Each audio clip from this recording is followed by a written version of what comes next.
Anọ na ndị bandit bịara Abia State wee kidnap 2 girls. Ndị bandit bịara Abia State wee kidnap 2 girls. The youth of Abia. Oh God, amam obodo dị ya. The youth of Abia were organized. They did not wait for the governor. They enter bush. They rescue their sisters and go to seize bandits. This popular native doctor from Anambra State hailed Abia youth for capturing the bandits that came to their land. So just take your time and listen to him and see what he's saying concerning the incident that happened in Abia State. So he was so much happy that Abia youth are trying, that Abia youth are not allowing bandits to enter their land, that if other states in Igbo land can start doing like that, Igbo will be better. So just take your time and listen to him, and don't forget to share so that other people can be able to watch this video. Thank you and God bless you. Anọ na ndị bandit bịara Abia State wee kidnap 2 girls. Ndị bandit bịara Abia State wee kidnap 2 girls. The youth of Abia. Oh God, amam obodo dị ya. The youth of Abia were organized. They did not wait for the governor. They enter bush. They rescue their sisters and go to seize bandits. Zigalive chukwu okike abịa ozugbo. Ana ekwu. Zigalive chukwu okike abịa ozugbo. Tinye prison gani. Kudos to youth of Abia State. Somebody na-ajụmụ ife na-eme na Nigeria ihe na-ekwu m ya. Ihe na-eme ndị Igbo kedu ihe ikwugoro ya. The youth of Abia State entered bush. Anya bụrụ ndị Yoruba. Anya bụrụ coward. They enter bush. They rescue their sister. And you are fighting for the land. They enter bush. Ndị Abia State. Kedu obodo ihe ame? Because kedu obodo ihe ame? This news did not trend. This news did not trend. Youth of Abia State entered bush. Ndị bandit battle Abia kidnap 2 girls of ndị Igbo, a bloody Igbo girls, and enter bush. The youth of Abia State. Kedu obodo dị ya? Achọ m ime obodo dị ya. Kedu obodo dị ya? Kedu obodo dị ya ame? Ọhafịa. Asịrọ ndị Ọhafịa. Ndị Ọhafịa now enter bush.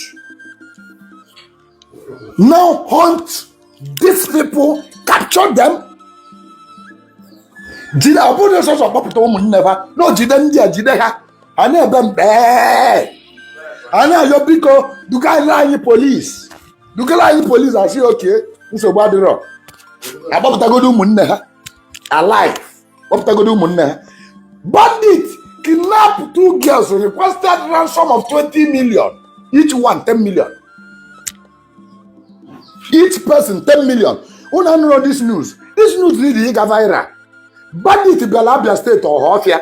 They kidnapped 2 girls, 2 of their girls, and made a ransom of 20 million. Every village should take note. Going na check on Walogogo. We as na nwa agwa da taefia. Anya broka word ndị Igbo bụ giant. Anyị bụ ibe melo Nigeria giant of Africa. Nwere ndị ọzọ. Are you getting the point now? Ibu na ebe ọbụla kịta na-ekwu ịjụ ụmụ nwaanyị sị gị we want to marry Nigeria. We want to marry Nigeria. Ọ bụrụ Nigeria na ịnụ onye Yoruba tagbo onwe gị n'afọ. Onye Igbo, we want to marry Igbo, not to Nigeria. Igbo. Ndị Igbo. They enter bush. They did not wait for police. They did not wait for army. They would not wait for civil defense. They enter bush by themselves. They rescue the 2 girls. Send them in cause I say they catch Allah jet elefa. I just not a one. How many virgin guys na no ma abu mad. I just see a guy I just no virgin. I send the others suppose we ba just no virgin. Virgin na do say na echeba. Na echeba. Ba na say biko na ba choose no virgin asa na say. Unu ga no virgin. Anya choose ase na ase ga no virgin. Je go nje no virgin. Every village should take notes. Get prepared, oh. Get prepared, oh. We did it on a Kumeku war. Can even put India and can never India. I am a Ndiocha. Ndiocha bu bazooka. Ndiocha bu AK-47. Ndiocha bu pump action. I am a lover. Bugidebe, wablo Ndenka na Banofia. Every village should get ready. Every village should get ready. Emulate from our Hofia. Even on the money Badam says, I own Adama. Ndi Badam na Babu to steady. You cannot put it on the news. I like Umotundi or Hofia Major with here on the news. No, you don't set her. Don't set her. Come and say it with your mouth.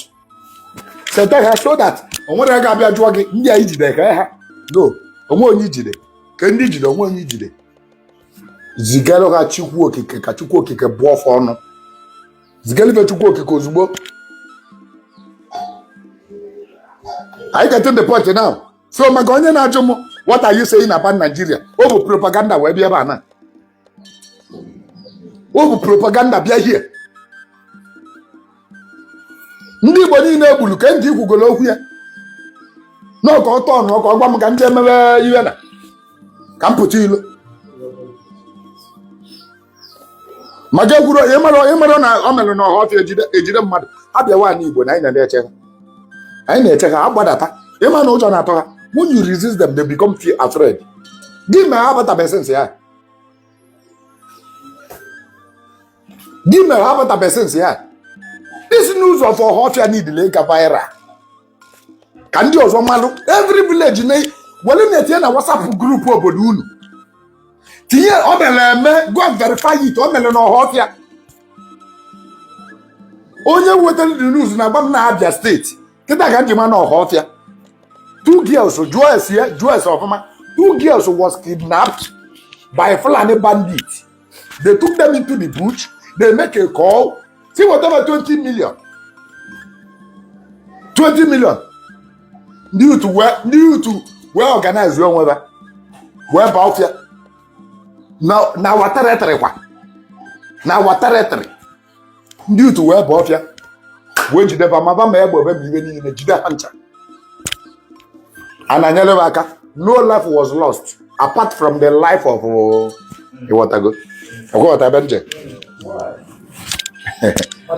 life of our Abia State was lost. Yeah, our mother walk on the Unata. And I believe Yoruba Bob no otutu ọnụ.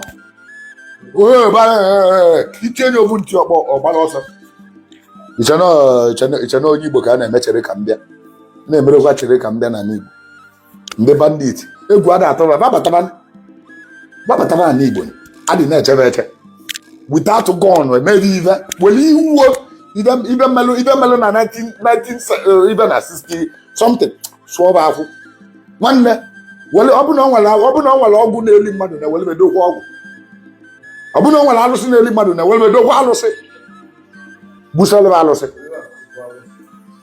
na-akọ ihe na babata na Igbo alụsị ihe eli mmadụ ekwuite sebe nje na alụsị nkwebe nkwa na mmejidebe ndị bandit otu a na-eje na alụsị ekwe nkwa efi ngwuye nkwa bandit mgbe alụsị ihe eme m okwuye nkwa bandit mmadụ na-anọ dịka mma akpụta gị ị nọrọ ebe a n'ụwa na-akọ bullshit. Kedu na-aga anyị na-ajụ m about Nigeria ajụghị about Igbo ibela ada eme gị ị na-ekwu okwu Nigeria ma gị bụ onye Igbo. Nwanne anyị nwoke gaba ji n'ụlọ mkpọrọ for a very long time now 2 year life imprisonment doing nothing ma ndị bandit ga-ejidere never pardon release ebe kwụọ bụ ụgwọ each person 3 million ka enye ebe each person ma na-akwụwa salary every month. Ma nwanne anyị nwoke ga-akpọchiri ka dịbe ome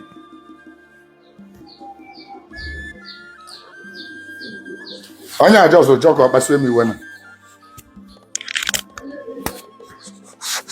unu kwe ka bandit batabu na ọbata unu kwe ka ọgwụ ụmụ nkịlịkịlị ụmụazị dị ya ahụ mbọsọ ejidebe na ịgba arịa makwụkwọ under 16, under 18, onwe dey elu 20 years in n'ime ndị ahụ. Na very small children, now you dey run for. Small children, now you dey run for. I na-ejidebe steady, but news no dey carry am. You no dey put am for news. Prepare your village. Dey ready.